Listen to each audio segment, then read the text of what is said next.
Martin Edwards, the former owner, chairman and chief executive of the Manchester United, was once sitting with Billy Wright at Wembley and asked him, "How good was Duncan Edwards?" "I'll tell you how good he was," said Wright. "I've a photo in my house where he just robbed the Scotland centre forward of the ball. He's tackled him, got the ball, taken the ball away, and he's talking to the centre forward, who's on the ground, talking to him. That's how good he was. I never got that good." That conversation has stuck with Martin Edwards. Can you imagine that? That was someone who captained England and played for them 105 times.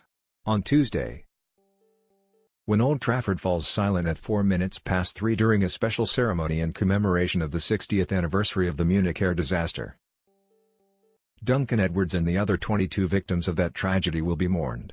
Harry Gregg and Sir Bobby Charlton will be there, once again revisiting dreadful memories as the last two surviving players who made it out of the wreckage on February 6, 1958. Duncan Edwards' death at 21, 15 days after the crash, robbed the world of the man who might have matched Pelé over the next 10 years.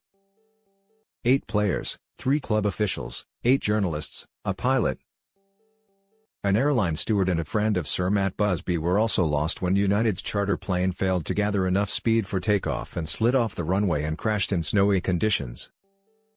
Edwards' father Louis, who would become chairman in 1965, was a family friend of Busby and might have been on the plane had not a club director blocked his proposal to join the board shortly before. As it was, Louis was voted onto the board the day after the disaster at the emergency meeting. At the time Martin was 12 and at boarding school. The school's matron, who, knowing his family connections to the club, tracked him down to inform him. "When she told me, I didn't know who had died and who hadn't, and Matt was my first thought," he recalls.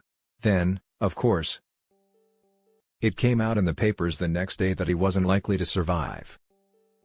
He was on a life support machine and he was given the last rites at one stage. Edwards recalls the grief, the national mood or mourning, and the succession of funerals attended by his father in his recently published memoir, Red Glory, which covers his lifelong association with the club. United were challenging mighty Real Madrid in Europe. The disaster unfolding after they defied the insularity of the Football League and became the first English team to enter the nascent European Cup. That must have felt terrible, taking the team into Europe and losing them, through playing in the European Cup, said Edwards. Players like Bobby Charlton could hardly get in the team. The talent in that side was tremendous and it hadn't reached its peak. It had won 2 league championships, but it had of course come unstuck against Real Madrid in Europe. It was the tragedy that made United a national institution.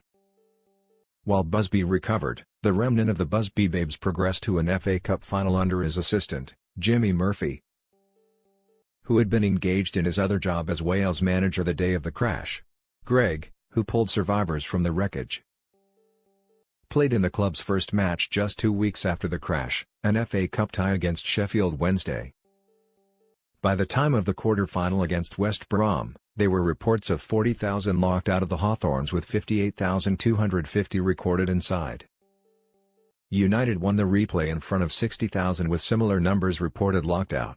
Charlton would be back for later rounds. "People say that he had changed," said Edwards. "I suppose he lost his youth." Didn't he? He lost all his pals. What was more or less a United reserve team would make it all the way to Wembley, only to lose to Bolton in the final. By the time May came around, Busby had returned home. "We all wondered whether he would be at the cup final," said Edwards. "And sure enough he was. And I believe he went in the dressing room and said something to the boys. It was very much Jimmy Murphy's day because he got them there. But Matt was there on the touchline. He'd come back. He wanted to be at the cup final. I think initially he wanted to call it a day. It was his wife Jean who said, 'The boys would have wanted you to carry on. The current team want you to carry on, Matt. You've got to see it through.' But having made the decision, it was a huge fight back. It took 5 years from 1958 to 1963 to win that first trophy, the FA Cup. But once we'd won that first trophy, with an exciting team that was the start of that great 60s side that won the league in 1965 and 1967 and the European Cup in 1968, The club was rebuilt. Though recriminations mounted that not enough was done for survivors and widows. A testimonial was arranged in 1998. But even that was criticized for dovetailing with an Eric Cantona tribute. Edwards says bringing Cantona back ensured a sellout. 60 years on, however, the focus is on the memory of those young men and their fellow passengers. And, perhaps, also the future. Busby's legacy, the nurturing of youth, has survived. With United including a homegrown player in every match squad for 81 years now, and it is extraordinary that has survived the globalization of the game. I love it when you see Marcus Rashford and Jesse Lingard coming on, says Edwards.